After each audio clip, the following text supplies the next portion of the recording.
Try to do one of these every 2 weeks if you guys like this. This is where I rank a bunch of movies I've seen in the last 2 weeks. These are in no particular order. I'm going to start with bottom five, and then my top five, like the best ones. And these are new and old movies that have come out. And then I will put some honorable mentions in there too.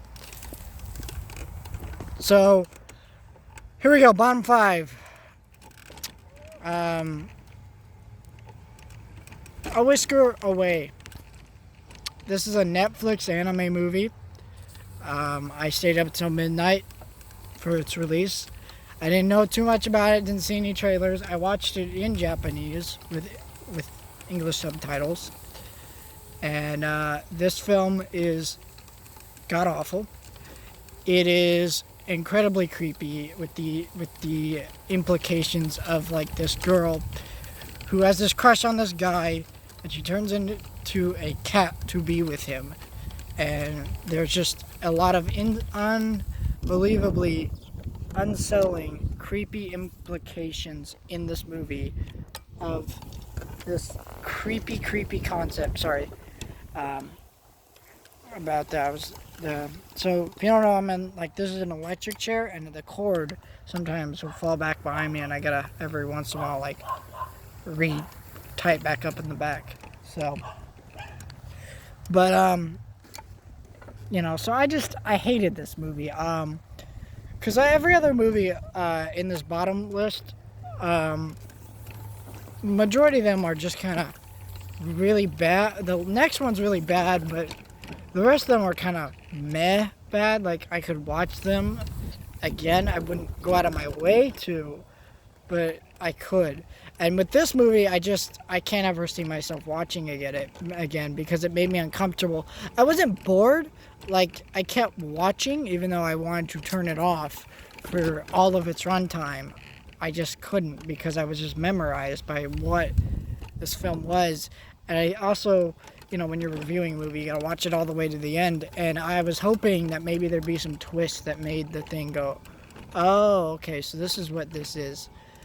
But it never got to that level, and it was just incredibly creepy. And I couldn't stand it. By the way, this list is more subjective than my other reviews. I try to be mostly objective in my reviews for the most part. And in this series, but in this series I want to be more subjective and kind of laugh about stuff and poke fun at stupid things in movies. So yeah. Alright, so let's get to number 4. Daphne and Velma. I'm dead serious. So quick introduction why I watched this movie.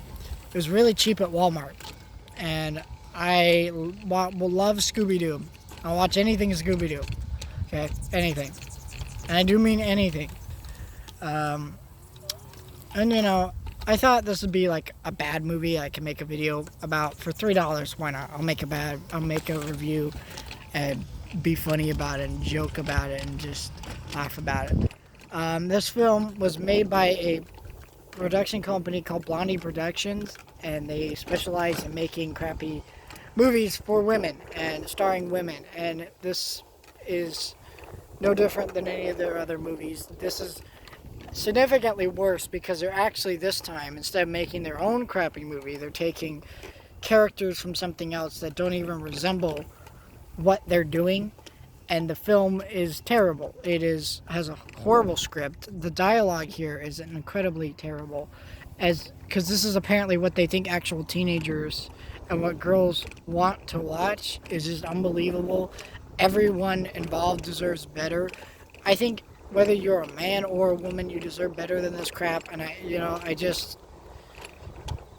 gosh, this movie is so freaking terrible. Never watch it. I watched it because I thought it might be funny to watch, and because I knew it was going to be bad, but it wasn't even that. It was just horrible. So number 3, Small Soldiers. This movie is really freaking terrible. It's this strange, like, almost like it was gonna be an adult movie. It was, and then it was turned into a kids movie, and it's unbelievably dark and inappropriate and would probably scare a lot of kids.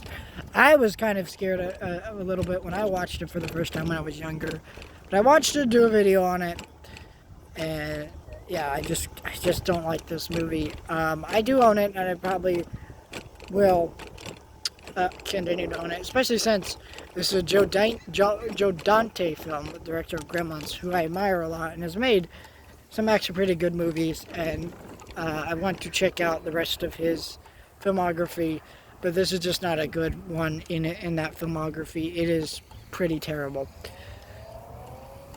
Alright, so My Spy. My Spy is your generic movie like The Game Plan, except with spies, and I hate The Game Plan, so I hate this movie.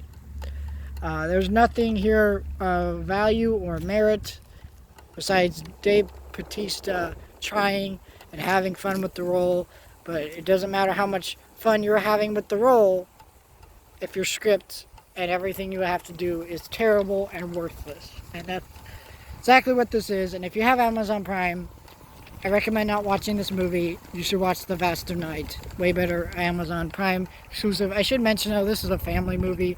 Vast of Night is not, but I still recommend it if you are looking for a movie on Amazon Prime that you should watch instead of watching this. Watch any Amazon Prime movie that's better than this. Actually, I shouldn't say that because I haven't seen every single Amazon Prime movie. So there's probably one that's way worse than this, but I will never know because I'll probably never see it. Number 1, Aquaman. So this movie is not terrible. It is ridiculously, stupidly entertaining. I love it. I have a ton of fun watching it, and I had a ton of fun watching it again.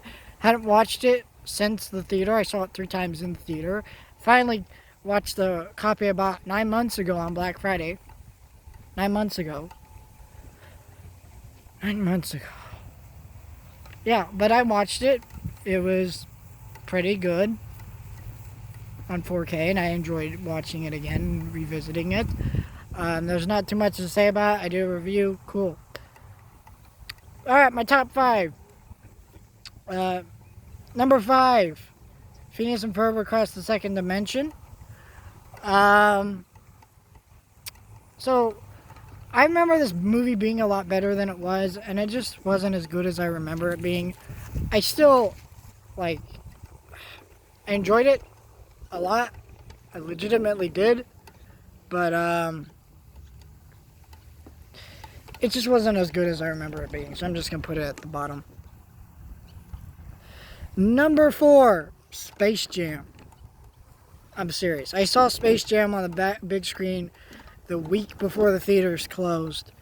And it was fun. It's really fun to see on the big screen. I loved this movie. It's not a great movie, and I really wouldn't even say it's a movie ever worth seeing. But I find it ridiculously fun to watch, and there's legitimately good gags. There's some good... The animation's quite good. The soundtrack's amazing, and I think if you haven't seen the movie, I guess if you have kids, it's a good one to watch. I enjoy it, and I'm older than that, but still. So let's go to number 3, Roxanne. Roxanne's pretty good. That's just it. It's a Steve Martin comedy. It's pretty funny, and I enjoy it. But there's not much to say about it. It's more of an honorable mention, honestly. But I just need a movie to put in the spot, and it's perfect for that spot. So yeah. Number 2 is Mothra. I love Godzilla and kaiju and crap like that. And this is one of those. This is the original Mothra. Not some of the other crappier movies that they made later on. I really like this movie. I think it's fantastic, and I can't think of a movie that's better than this out of all the Godzilla movies I watched, besides the original Godzilla. And I really recommend it if you love that type of stuff. If you don't like that type of stuff, this movie will not sway you into liking that stuff or whatever. So I'll just say that. Um, so number 1 is Fellowship of the Ring. I watched this on the big screen too. I watched Lord of the Rings last month. At home I watched the extended versions and they were incredible. I had not seen them up to that point because I've just been too young for them. I've always tried to watch them and I just was never prepared to sit down and watch them. They're very long and I just wasn't prepared. I needed to be in the right mood, and I finally, with this pandemic, it was the right time to do it. So I sat down, I watched the movies.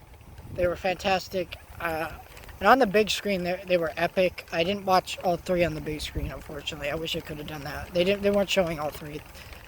But, moments where, like, Boromir died were a lot better on the big screen than they were watching it at home. Made me actually tear up a little bit. That was fantastic. And then you got, you just got a lot of the things that I appreciated the first time. I appreciate a lot more.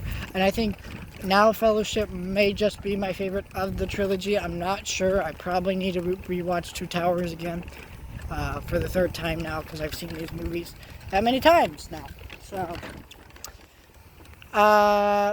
but yeah, I think it's a fantastic film, and I loved it. And if they ever show Two Towers, Return of the King on the big screen, or even Fellowship again, I will go out to see them on the big screen, because they are significantly better when you watch them on the big screen. They're incredibly epic, fantastic films. And I would love to go to like an all-day marathon if they ever showed them near me in like that kind of way. I love those movies. I think they're probably my second favorite movie series besides Star Wars. Star Wars will always be number 1, just because it's one of the first movies that when I was younger, me and my dad bonded over. It's one of the ones that I loved the most growing up, and I still have like a lot of nostalgia there and things like that. And so, just Star Wars has just kind of always been the thing for me, and I still will never ever find anything that will ever top it. Yeah, and then, so in terms of like honorable mentions on this list, I will say the Hamilton movie on Disney Plus. It's a fantastic movie. I'm not into Broadway musicals. I gave it a really positive review because everything about it is technically well made. It is incredibly impressive what they were able to do with this movie, how they were able to kind of make this rap musical and get everything coordinated, and with the performances and all the technical aspects and the sets and the lighting. A lot of it was technically really impressive, but in terms of like a film that I would watch on a regular basis, this just is not a film for me. If you want to hear like what I think further details into my thoughts on this movie, I did a review. I believe I did a review for the majority of these movies, if not all of them. I think the only one I may not have done one on is probably Roxanne or something. But that movie, it's just because I don't have enough to say on that movie to necessarily record a review. But these are all fantastic films. And like I said, I'm gonna maybe do this every 2 weeks or so. And I'm gonna kind of do this, and I'll add new and old movies in there. It'll be a way for me to kind of do something different from my normal reviews, because my normal reviews are not necessarily like my full opinions and thoughts on the films. They're kind of just what if you were gonna ask me completely unbiasedly, why do I like these movies? Are these my favorite movies? No. Some of these movies I don't even like, and yet I give them positive reviews, so I'm kind of like that. But yeah, I got more videos and reviews and stuff coming. Let me know if you want me to do this, where I add TV shows I've been watching in there too. I could do that. Like I could put them in honorable mentions just to mention the TV show, or stuff like that. I could do that type of stuff if you want me to do that. But this is kind of something I'm trying out. I hope it works out. I hope you enjoy it. Like, share, subscribe, do all that.